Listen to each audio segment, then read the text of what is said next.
Assalomu alaykum. Mavzumizni davom ettiramiz.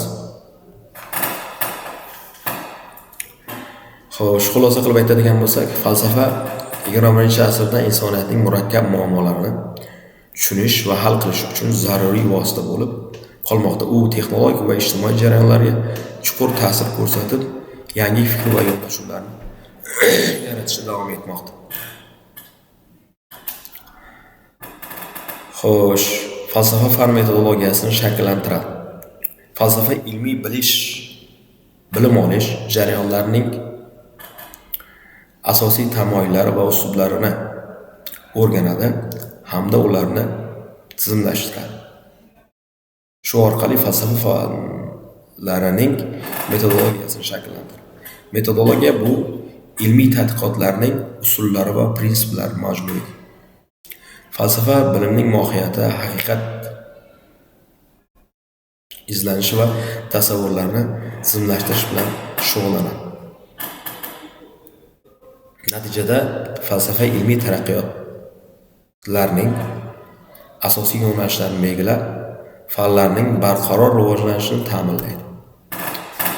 Demak, bioetika, texnologiya, sun'iy ong. Bioetika muammo, ya'ni tibbiyotda nima to'g'ri yoki noto'g'ri. Misol, genlarni o'zgartirish orqali kasalliklarni davolash bu yaxshimi yoki xavflimi? Savol: inson hayotini uzaytirish uchun barcha usullar qo'llanilsinmi? Ya'ni bu to'g'rimi? Texnoetika muammo.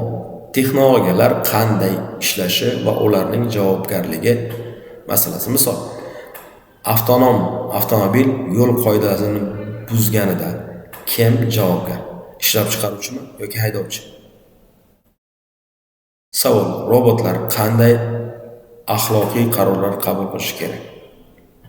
3. Sun'iy ong muammo. Mashinalar haqiqiy ongga ega bo'la oladimi? Misol, sun'iy intellekt yordamida yaratilgan robot o'zining hissiy tuyg'ularini ifoda eta oladimi? Savol: agar mashina his qila olsa, unga qanday huquqlar berilishi kerak?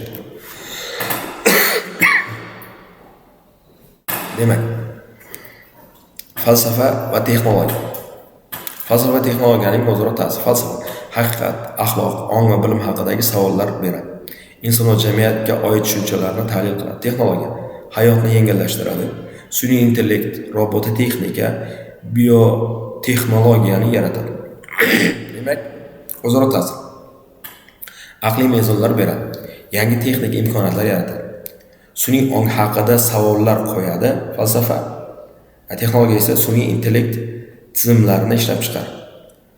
Falsafa inson kimligi haqida o'ylaydi. Texnologiya esa inson-mashina munosabatlarini o'zgartiradi. Falsafa bilim nazariyasini ishlab chiqadi. Texnologiya esa ma'lumotlar tahlili va qaror qabul qilish vositalarini ishlab chiqaradi. Xo'sh, misollar.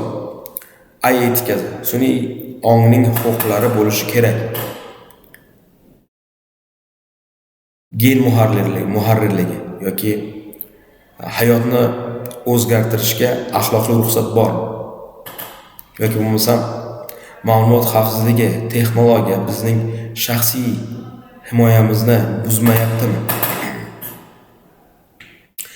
Ya'ni ma'lumot xavfsizligi deb turib, aslida bu xavfsizlik orqali bizning shaxsiy ma'lumotlarimizni buzishmayaptimi o'zlari degan savol qo'yilyapti. Demak, xulosa, falsafa texnologiyani nazorat qilishga yordam beradi. Texnologiya esa falsafaning yangi savollarini tug'diradi. Ular bir-birini to'ldiradi va rivojlantiradi.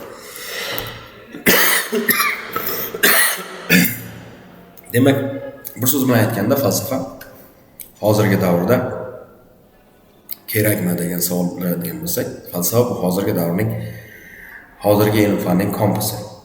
Bu yerda slaydda ko'rinib turibdi. Demak, e'tiborlaringiz uchun rahmat. Bugungi mavzumiz shundan iborat edi. Slaydni o'zlaring qaytadan ko'rib, o'zlashtirib olsanglar yana ham yaxshiroq bo'ladi.